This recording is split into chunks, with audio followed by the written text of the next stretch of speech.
Passiamo ora alla categoria ragazzi, anno 2006. 5 le batterie previste, nella prima troviamo in corsia a 3 Felix Prinon, alla 4 Lodovico Stevanato, in 5 Nicolas Lenisa, alla 6 Giovanni Di Pieri.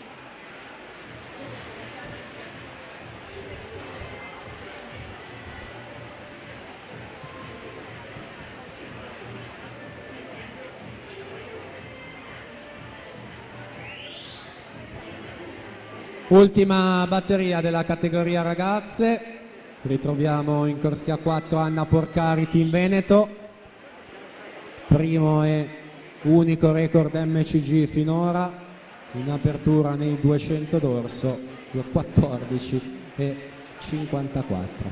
1-1-0-4, intanto ai 100 su Monica Marcun, 1-2-26 in seconda posizione, quindi Giada Zoggia 1-5 e 58 in terza.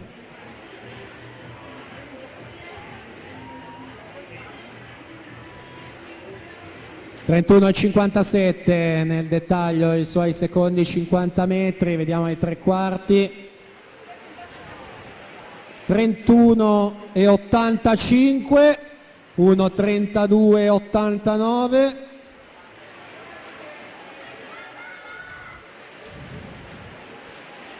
Anche nello stile libero siamo verso una grandissima prestazione per Anna Porcari dopo il dorso.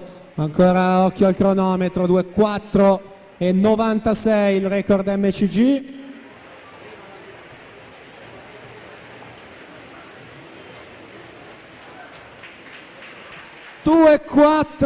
e 94, quindi per 2 centesimi lo migliora, quindi 200 dorso e 200 stile, entrambi in batteria, doppio primato della manifestazione. Naturalmente miglior tempo, secondo miglior tempo Monica Marcun, 2,6 e 96. A breve l'elenco delle finaliste, intanto 2 stile ragazzi maschi 0,6.